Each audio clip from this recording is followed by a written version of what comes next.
ఈ వీడియో చూసే ముందు ఒక లైక్ కొట్టి జై శ్రీరామ్ అని కామెంట్ చేయండి. కార్తీక మాసంలో వచ్చే ప్రతి సోమవారానికి అత్యంత విశేషమైన ప్రాముఖ్యత ఉంటుంది. కార్తీక మాసం పవిత్రత గురించి ఎంత చెప్పినా తక్కువే అవుతుంది. పరమ పవిత్రమైన కార్తీక సోమవారం నాడు మీ ఇంట్లోనే కొన్ని పరిహారాలు పాటిస్తే శివుని సంపూర్ణ అనుగ్రహం లభించడంతో పాటు మీ ఇంటికి అష్టైశ్వర్యాలు ప్రాప్తిస్తాయి. కార్తీక సోమవారం నాడు మీరు ఎటువంటి పూజలు చేయకపోయినా సరే చన్నీటి స్నానం చేసినా చాలు, శివుడి సంపూర్ణ అనుగ్రహం కలుగుతుంది. కార్తీక సోమవారం ఉదయం అంతా ఉపవాసం ఉండి సాయంత్రం ఇంట్లో దీపం వెలిగించి రాత్రి నక్షత్ర దర్శనం తర్వాత ఉపవాసాన్ని విరమించి భోజనం చేసేవాళ్లకి శివుని అనుగ్రహం పొందుతారని కార్తీక మహాపురాణం వివరిస్తుంది. ఈ కార్తీక సోమవారం నాడు ఉదయం పూజ చేసిన చేయకపోయినా సాయంత్రం మాత్రం ఖచ్చితంగా పూజ చేయాలి. సాయంత్రం ఇంట్లో పూజ చేసి మీ ఇంటి గుమ్మం ముందు ఖచ్చితంగా 2 దీపాలు వెలిగించాలి. ఇక విపరీతమైన డబ్బు సమస్యలతో బాధపడేవారు, అప్పుల సమస్యలతో ఇబ్బంది పడేవారు ఈ రోజున కొబ్బరి నూనెతో దీపారాధన చేస్తే డబ్బు సమస్యలు తొలగిపోతాయి. స్వస్తిక్ గుర్తులో సర్వదేవతలు కొలువై ఉంటారు. కాబట్టి ఈ కార్తీక సోమవారం నాడు మీ సింహద్వారంపైన కుంకుమతో స్వస్తిక్ గుర్తును గీయండి. ఈ స్వస్తిక్ గుర్తు మీ తలరాతనే మార్చేస్తుంది. మీ ఇంట్లో ఉన్న నెగటివ్ ఎనర్జీ మొత్తం తొలగిపోయి ఇంట్లో ఎలాంటి కష్టాలు లేకుండా, ఆర్థిక సమస్యలు లేకుండా ఉంటాయి. ముఖ్యంగా ఈ రోజున శివాలయానికి వెళ్లి నంది కొమ్ముల మధ్య నుండి శివుడిని దర్శనం చేసుకుంటే శివానుగ్రహంతో మీ కుటుంబానికి చాలా మంచి జరుగుతుంది. శివునికి ఎదురుగా నందీశ్వరుడు ఉంటాడు. కాబట్టి నంది చెవిలో మీ కోరికలను తెలియజేస్తే నందీశ్వరుడు నేరుగా శివుని దృష్టికి తీసుకెళ్తాడట. కాబట్టి ఈ కార్తీక సోమవారం నాడు నంది చెవిలో మీ కోరికలను చెప్పుకుంటే అవి ఖచ్చితంగా నెరవేరుతాయి. అయితే నంది చెవిలో కోరికలు చెప్పే విధానంలో కూడా కొన్ని నియమాలు పాటించాలి. మీ కుడిచేతిని నంది చెవికి అడ్డంగా పెట్టి నెమ్మదిగా మీ గోత్రం పేరు, మీ భర్త పేరు, అలాగే మీ కోరికను చెప్పి నంది దగ్గర ఒక పుష్పాన్ని పెట్టాలి. ఈ విధంగా నందికి మీ కోరికలను చెప్పుకుంటే అవి ఖచ్చితంగా నెరవేరుతాయి. అలాగే ఈ కార్తీక సోమవారం రోజున ఒక రాగి చెంబలో నిండుగా నీళ్లు పోసి అందులో 3 శంకు పుష్పాలను వేసి మీ పూజ గదిలో ఉన్న శివపార్వతుల పటం ముందు పెట్టండి. ఇలా చేస్తే మీ ఇంటికి డబ్బు పరంగా బాగా కలిసొస్తుంది. శివానుగ్రహంతో మీరు సంపన్నులు అవుతారు. అలాగే ఈ రోజున పూజ చేసేవారు శివుని ముందు చేతులు జోడించి మహాదేవ నమః అనే మంత్రాన్ని 108 సార్లు జపించి మీ కోరికలను దేవునికి చెప్పండి. ఇలా చేస్తే మీరనుకున్న కోరికలు ఖచ్చితంగా నెరవేరుతాయి. ఉత్తర దిశను కుబేరుని దిశగా పరిగణిస్తారు. కుబేరుడు అంటేనే సంపదకు అధిదేవుడు. కాబట్టి ఈ కార్తీక సోమవారం నాడు రాత్రి నిద్రపోయే ముందు మీ ఇంటి ఉత్తర దిశలో పసుపు నీళ్లు చల్లి శుభ్రం చేయండి.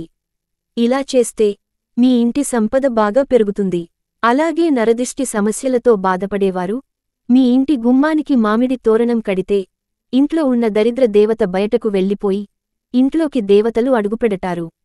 మీ ఇంటికున్న వాస్తు దోషాలన్నీ తొలగిపోతాయి. ఆ పరమశివుని ఆశీర్వాదంతో మీ జీవితంలో ఉన్న కష్టాలన్నీ తొలగిపోవాలంటే ఈ కార్తీక సోమవారం నాడు సాయంత్రం స్నానం చేసిన తర్వాత ఓం నమఃశివాయ అనే మంత్రాన్ని 108 సార్లు జపిస్తే మీ కష్టాలన్నీ తీరిపోతాయి. అలాగే అనారోగ్య సమస్యలతో బాధపడేవారు ఓం పద్మనాభాయ నమః అనే మంత్రాన్ని జపిస్తే మంచి ఆరోగ్యం లభిస్తుంది. ఈ మంత్రానికి ఉన్న శక్తి అంతులేనిది. ఈ కార్తీక సోమవారం నాడు తులసి మొక్క చుట్టూ 3 ప్రదక్షిణలు చేస్తే మీ ఇంటికున్న కష్టాలన్నీ తొలగిపోయి లక్ష్మీదేవి అనుగ్రహంతో మీ ఇంట్లో కాసుల వర్షం కురుస్తుంది. అలాగే తులసి కోట ముందు నెయ్యి దీపం వెలిగించి తులసికి నమస్కారం చేసుకుంటే లక్ష్మీ కటాక్షం మీ ఇంటిపై ఎల్లవేళలా ఉంటుంది. మీపై ఎల్లప్పుడూ శివానుగ్రహం ఉండాలంటే ప్రతి సోమవారం ఇంట్లో స్నానం చేసేటప్పుడు నీటిలో కొంచెం గంధం వేసుకుని స్నానం చేస్తే పరమశివుని అనుగ్రహం మీపై ఎల్లవేళలా ఉంటుంది. ముఖ్యంగా ఈ కార్తీక సోమవారం నాడు కనకధార స్తోత్రం పఠించడం వల్ల విశేషమైన ఫలితాలొస్తాయి. ఈ రోజున కనకధార స్తోత్రం పఠిస్తే మీరు భూమిపై జీవించి ఉన్నంతకాలం మంచి శ్రేయస్సును పొందుతారు. మీకు వచ్చిన డబ్బు నిలకపోతే 1 రూపాయి నాణెం తీసుకుని లక్ష్మీదేవి పటం ముందు పెట్టి మీ పర్సులో పెట్టుకుంటే మీ డబ్బు రెండింతలు అవుతుంది. వివాహమైన ఆడవాళ్లు ఈ కార్తీక సోమవారం నాడు రాత్రి నిద్రపోయే ముందు నుదుటిపైన కుంకుమ బొట్టు పెట్టుకుని నిద్రపోతే మీ సౌభాగ్యం నిండు నూరేళ్లు వర్ధిల్లుతుంది. అలాగే మీ భర్త సంపద కూడా పెరుగుతుంది. అన్నిటికన్నా ముఖ్యంగా ఈ కార్తీకమాసంలో ఉసిరి చెట్టు కింద వన భోజనం చేస్తే మంచి ఆరోగ్యం లభించడంతో పాటు సర్వపాపాల నుంచి విముక్తి పొందుతారు. రావి చెట్టును పవిత్రమైన చెట్టుగా భావిస్తారు. రావి చెట్టును దేవతల నివాసంగా భావిస్తారు. కాబట్టి ఈ కార్తీక మాసంలో రావి చెట్టు కింద తప్పకుండా దీపం వెలిగించండి. దీనివల్ల మీకున్న అన్ని రకాల సమస్యల నుంచి బయటపడతారు. కార్తీక మాసంలో లక్ష్మీసూత్ర పారాయణం చేస్తే మీ సంపద బాగా పెరిగి సుఖసంతోషాలు కలుగుతాయని నమ్మకం. అలాగే ఈ సోమవారం నాడు ఒక నల్లటి వస్త్రంలో నల్ల నువ్వులను మూటకట్టి శివాలయంలో ఉన్న బ్రహ్మణుడికి దానం ఇవ్వాలి. ఈ రోజున ఇలా చేస్తే పరమేశ్వరుడి సంపూర్ణ అనుగ్రహంతో పాటు విశేషమైన శుభఫలితాలను పొందవచ్చు. మీ ఇంట్లో సుఖ సంతోషాలు పెంపొందించడానికి కార్తీక మాసంలో ఖచ్చితంగా గంగా స్నానం చేయాలి. అయితే నది దగ్గర స్నానాలు చేయలేనివారు స్నానం చేసే నీటిలో కొంత గంగాజలం వేసుకుని స్నానం చేయాలి. కార్తీక మాసంలో ప్రతి శుక్రవారం నాడు అష్టలక్ష్మిని పూజిస్తే లక్ష్మీదేవి అనుగ్రహంతో ఆర్థిక ఇబ్బందులు ఏర్పడవు.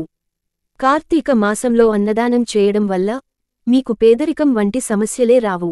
శివశివ అంటూ నామస్మరణ చేసినా, కార్తీక దామోదర అంటూ కీర్తించినా ఎన్నో శుభ ఫలితాలు లభిస్తాయని విశ్వాసం.